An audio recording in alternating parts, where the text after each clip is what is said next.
પ્રશ્ન નંબર 6 નીચેની આકૃતિઓમાં એલ અને એમ સમાંતર છે કે નહીં તે નક્કી કરો।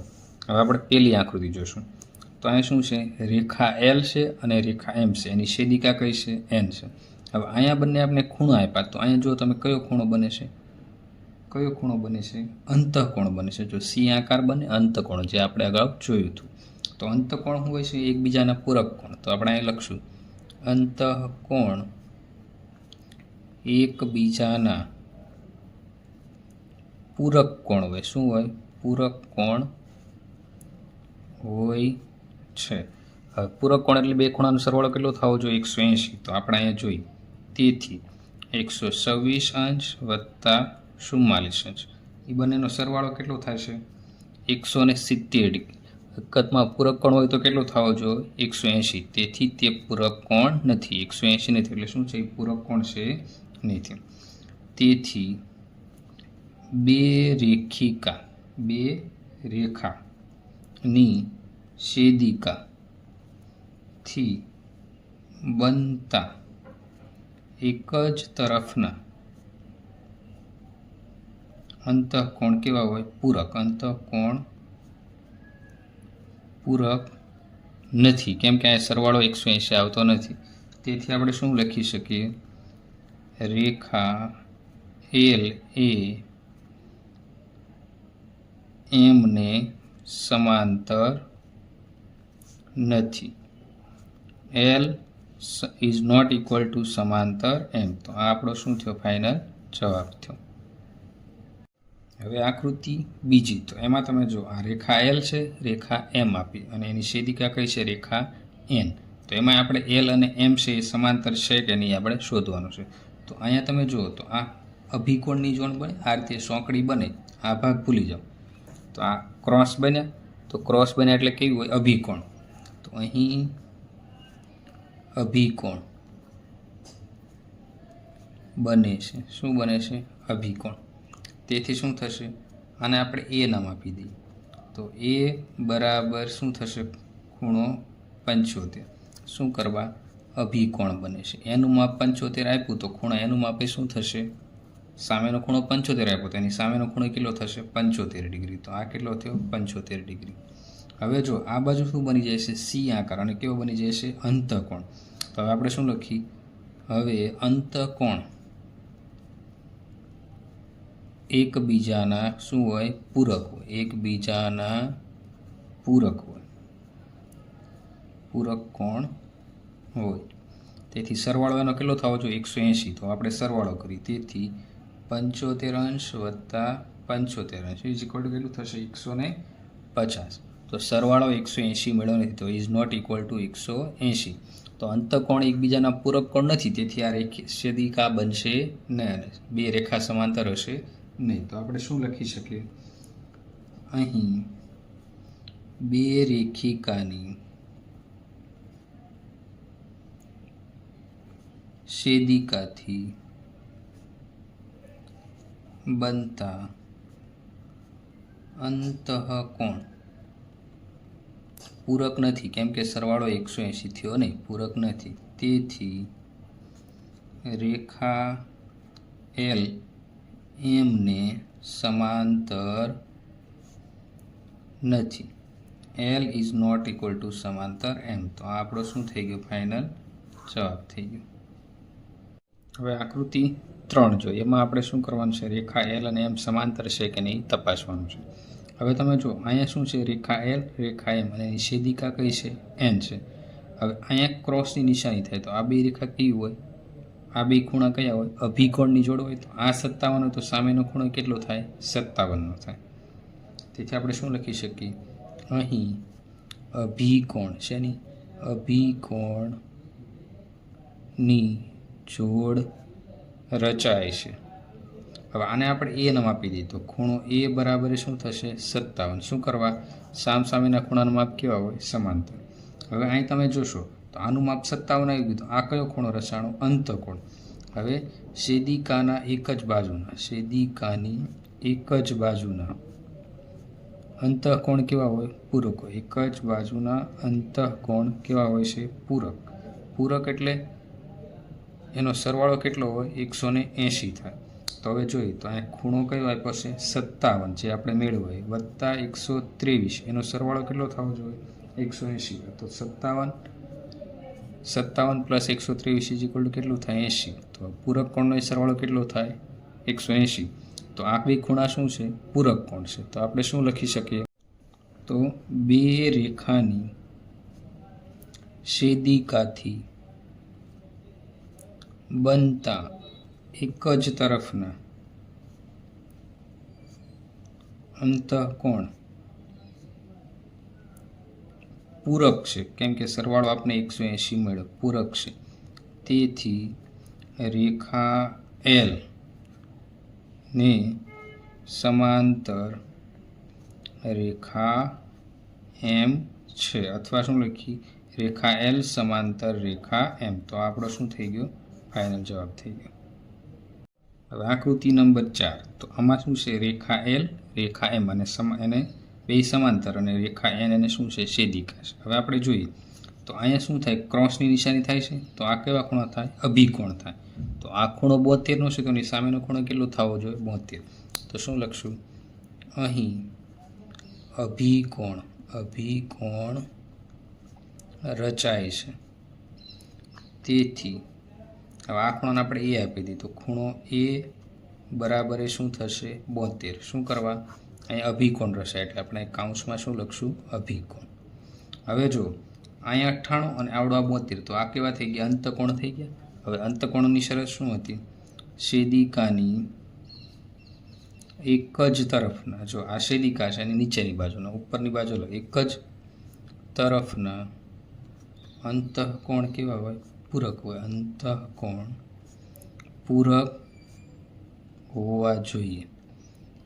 હવે આપણે તપાસી તો હવે કયા આપણે ખૂણા મળ્યા એક ખૂણો 58 અંશ અને બીજો ખૂણો 72 અંશ. હવે બેનો સરવાળો કરી કેટલો થશે 170 અંશ. થાવો કેટલો જો 180 એટલે આ ખૂણા એકબીજાના પૂરક કોણ નથી. તો આપણે શું લખશું બે રેખાની છેદિકાથી રચાતા એક જ તરફના અંતઃકોણ પૂરક નથી. તેથી રેખા એલ એ એમને સમાંતર નથી. તો રેખા L is not equal to સમાંતર રેખા એમ. તો આપણો આ જવાબ થઈ ગયો. બીસીની મધ્યગા એ એમ છે. તો ત્રિકોણ એ બી સી અને એની મધ્યગા એટલે કે ત્રિકોણને બે ભાગમાં વહેંચે છે એ અને એમ છે. એ બી વત્તા બીસી વત્તા સીએ નો સરવાળો 2am કરતાં વધુ થવો જોઈએ. હવે જો એ બી વત્તા બીસી વત્તા સીએ એનો સરવાળો કેટલા છે બે વાર મધ્યગા કરતાં વધારે થવો જોઈએ. આગળ શું કીધું છે ત્રિકોણ એ બી એમ અને એ એમ સીની બાજુઓને ધ્યાનમાં લો. તો ત્રિકોણ એ બી સીની મધ્યગા કઈ છે એ એમ રેખાખંડ એ એમ છે. તેના દ્વારા બે ત્રિકોણ બને. તેનાથી બે ત્રિકોણ રચાય. કયા કયા ત્રિકોણ તો પહેલો ત્રિકોણ છે ત્રિકોણ એ બી એમ અને બીજો કયો ત્રિકોણ છે એ એમ સી. બે ત્રિકોણ રચાય. હવે ત્રિકોણ એ બી એમ બરાબર આપણે આવું લખીએ એ બી એમ માં આપણે આવું લખી શકીએ એ બી વત્તા બી એમ એનો આ બે બાજુનો સરવાળો ત્રીજી બાજુ કરતાં કેવો જોઈએ વધારે હોવો જોઈએ. તો આપણે આ લખી શકીએ. તો પહેલી બાજુ એ બી વત્તા બી એમ એનો સરવાળો સી કોની કરતાં એ એમ કરતાં વધારે છે. હવે બીજો ત્રિકોણ કયો છે આપણે એ એમ સી. તો એના માટે આપણે આવું લખી શકીએ સી એમ વત્તા સી એ બંનેનો સરવાળો એ એમ કરતાં કેવો જોઈએ વધારે. તો એ એમ કરતાં વધારે. તો આને આપણે સમીકરણ નંબર 1 આપી દઈએ આને સમીકરણ નંબર 2 આપી દઈએ. હવે આ બંને સમીકરણનો આપણે શું કરવાનો સરવાળો. બંને સમીકરણનો સરવાળો કરતા બંને સમીકરણનો આપણે શું કરશું? સરવાળો કરતા. તો ડાબી બાજુનું ડાબી બાજુ સરવાળો, જમણી બાજુનું જમણી બાજુ. તો AB વત્તા BM વત્તા CM વત્તા CA, અને આ એની કરતાં વધારેની નિશાની AM વત્તા બીજું AM. આ રીતે થયું. હવે આનો સરવાળો શું થશે? AB. હવે જો અહીંયા આપણે શું કીધું? BM અને CM આ બેનો સરવાળો છે. તો જો આ BM વત્તા CM એની બરાબર આખી બાજુ થશે. તો આપણે શું લખીશું? BC વત્તા CA એની કર AM આવું લખી શકીએ. તો હવે આપણે જેવું માગ્યું હતું એવું સમીકરણમાં આવી ગયું. અને આ BC કઈ જગ્યાએ આવ્યા? BC તો અહીં લખશું BC બરાબર BM વત્તા CM છે, એટલે અહીંયા શું આવ્યું છે? BC આવ્યું. તો આપણે સાબિત થઈ ગયું AB વત્તા BC વત્તા CA અથવા AC એનો સરવાળો છે એ 2AM કરતા, એટલે કે મધ્યગા કરતા વધારે છે. દાખલા નંબર 4. ABCD એક ચતુષ્કોણ છે. તો જો આ બાજુમાં આકૃતિ આપી છે ABCD ચતુષ્કોણ છે. AB વત્તા BC વત્તા CD વત્તા DA બધી બાજુનો સરવાળો છે એ વિકર્ણ AC અને BD કરતા શું હોવો જોઈએ? વધારે છે. ચતુષ્કોણ કયો લખશું આપણે? ABCD માં વિકર્ણો કયા છે? વિકર્ણો રેખાખંડ AC અને બીજો કયો રેખાખંડ છે? BD છે. તો આ બંને વિકર્ણોથી કુલ 4 ત્રિકોણ રચાય. 4 ત્રિકોણ. હવે કયા કયા ત્રિકોણ રચાય આપણે જોઈ લઈએ. તો પેલો ત્રિકોણ જુઓ ABC. તો પેલો ત્રિકોણ કયો થયો? ABC. બીજો ત્રિકોણ ACD. જો આની સામેનો ACD, તો આ બીજો ત્રિકોણ ACD. ત્રીજો ત્રિકોણ A B અને D. તો શું લખશું? ત્રિકોણ A B અને D. ચોથો ત્રિકોણ BC અને D. તો જો BC અને D આ એક ત્રિકોણ થઈ ગયો. ત્રિકોણ BC અને D. એ બાજુનો સરવાળો છે એ ત્રીજી બાજુ કરતાં કેવો થયો? વધારે થવો જોઈએ. તો પહેલા ત્રિકોણ ABC માટે લખીએ. ત્રિકોણ ABC માં ABC માં AB વત્તા બીજું કયું છે? BC. AB વત્તા BC. તો એની કરતાં આનો સરવાળો કેવો હોવો જોઈએ? ઓછો હોવો જોઈએ. રાઈટ. તો આ બંનેનો સરવાળો AC કરતાં વધારે છે. પછી બીજો ત્રિકોણ છે ACD. તો ત્રિકોણ ACD માં આપણે ACD, તો એમાં DA વત્તા શું કરશું? CD. એ બેનો સરવાળો AC કરતાં વધારે છે. પછી ત્રીજો ત્રિકોણ કયો હતો? ત્રિકોણ ABD. ત્રિકોણ ABD. AB અને D. ત્રિકોણ ABD. તો એમાં બે બાજુ આપણે લઈએ તો DA અને બીજી કઈ બાજુ છે? AB. તો DA વત્તા AB. તો એનો સરવાળો કોની કરતાં વધારે હોવો જોઈએ? BD કરતાં કેવો હોવો જોઈએ? વધારે. હવે ચોથો ત્રિકોણ કયો હતો? ત્રિકોણ BCD. હવે ત્રિકોણ BCD માં BCD એમાં BC વત્તા CD એનો સરવાળો BD કરતાં વધારે હોવો જોઈએ.